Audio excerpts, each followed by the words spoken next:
दोस्तों, अगर आप अपने आलस्य से परेशान हैं, आपका किसी भी काम में मन नहीं लगता है, आप अपने काम को कल पर टालते रहते हैं, तो अब आपको अपने आलस्य को लेकर परेशान होने की जरूरत नहीं है।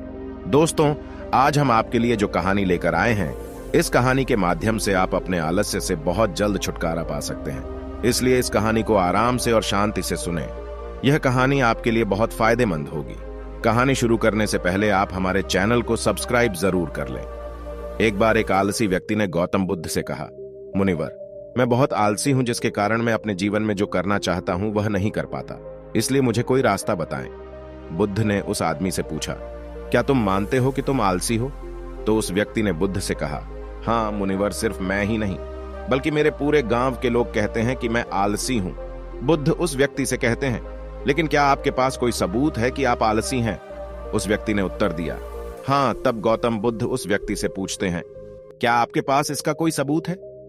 वह व्यक्ति कहता है, मुनिवर, मैं जानता हूं कि व्यायाम मेरे स्वास्थ्य के लिए अच्छा है, लेकिन मैं व्यायाम भी नहीं कर पाता क्योंकि मेरा आलस्य मुझे सुबह जल्दी उठने नहीं देता।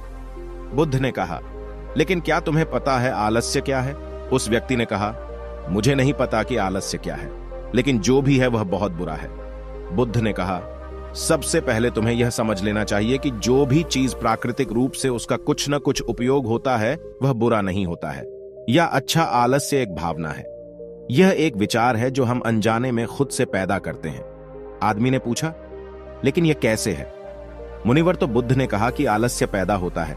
इसके दो कारण हैं, पहला शारीरिक और दूसरा मानसिक। जब हम अपने किसी भी भोजन को देते हैं, शरीर जिसके अंदर जीवन शक्ति नहीं होती, हमारे शरीर में आलस्य पैदा हो जाता है, क्योंकि यह शरीर ऊर्जा से चलता है और जैसा हम इसे देते हैं यह वैसा ही विचार करता है, यह वैसा ही व्यवहार करता है।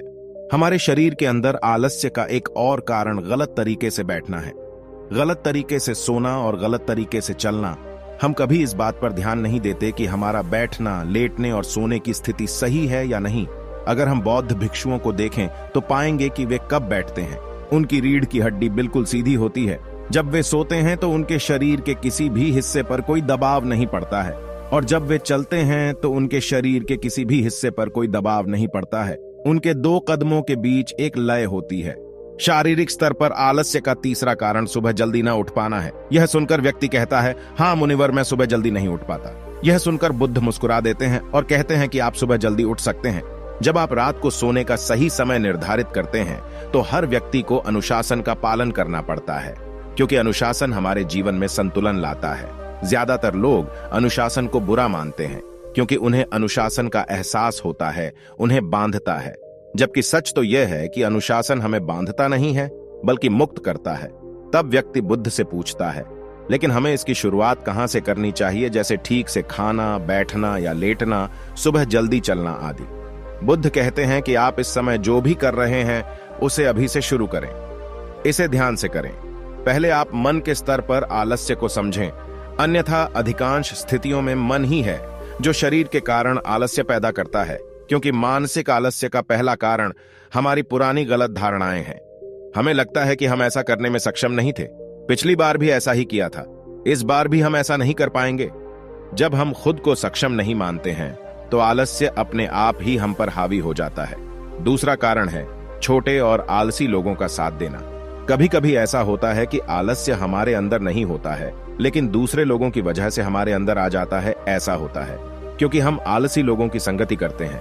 हाँ मुनिवर, यह बिल्कुल सत्य है, मैंने भी यह अनुभव किया है। तब बुद्ध ने कहा, तीसरा कारण मन की स्पष्टता का अभाव है। मान लीजिए कि आप किसी जंगल में खो गए हैं और शाम हो गई है और आपको नहीं पता कि आपका घर किस दिशा में है, तो क्या हुआ?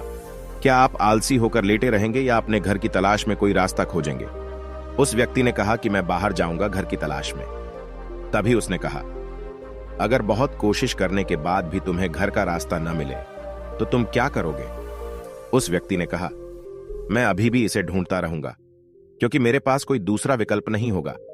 कई विकल्प हैं, अगर किसी के पास एक ही विकल्प है तो उसका दिमाग बिल्कुल खाली होगा।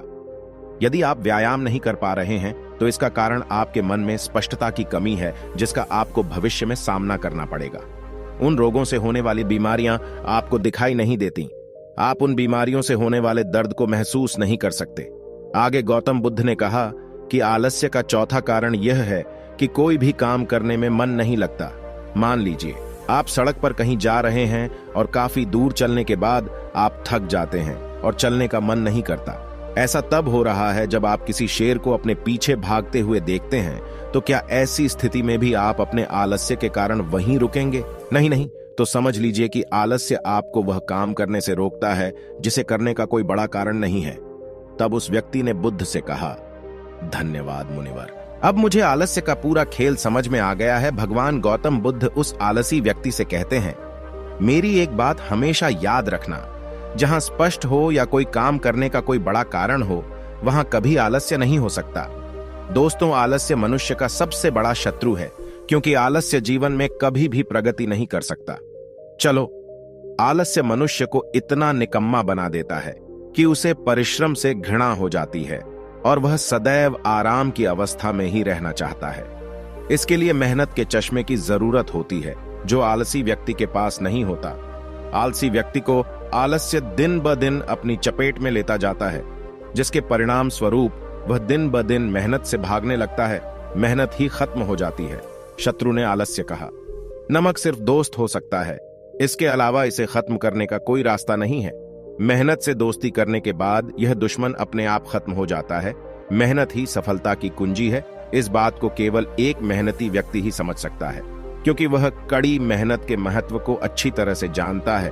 वह जानता है कि कड़ी मेहनत ही उसकी सच्ची दोस्त है और इस दोस्त की मदद से वह अपने जीवन में हमेशा प्रगति करेगा।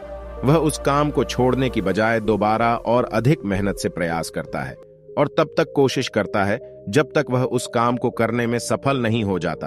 और इसके विपरीत आलसी व्यक्ति किसी छोटे से काम को करने की कोशिश करता है। इंसान को दूसरे लोगों की भी जरूरत होती है, क्योंकि वह आलस्य के जाल में इस तरह फंस चुका है कि उसे बस आराम की जरूरत है। यानी वह अपने कंफर्ट जोन से बाहर नहीं आना चाहेगा, रुकावट नहीं चाहता और अपनी पूरी जिंदगी ऐसे ही गुजारना चाहता है। दोस्तों, आलसी व्यक्ति कभी भी न तो मेहनत का महत्व समझ पाता है और न ही समय का महत्व। इसके कारण वह अपना पूरा जीवन बर्बाद कर देता है और अंत में उसके पास पछताने के अलावा कुछ नहीं बचता है। जबकि एक मेहनती व्यक्ति समय का महत्व समझ लेता है और समय का महत्व समझ लेता है। दिन प्रतिदिन कड़ी मेहनत करके अपने लक्ष्य को प्राप्त करने का प्रयास कर रहा है। इसलिए आपको हमेशा मेहनत से दोस्ती और आलस्य से दुश्मनी रखनी चाहिए। दोस्तों, मुझे उम्मीद है कि आपको इस कहानी से बहुत कुछ सीखने को मिला होगा। आप गौतम बुद्ध द्वारा बताए गए उपाय से भी अपना आलस्य दूर कर सकते हैं। दोस्तों, आपको यह वीडियो कैसा लगा?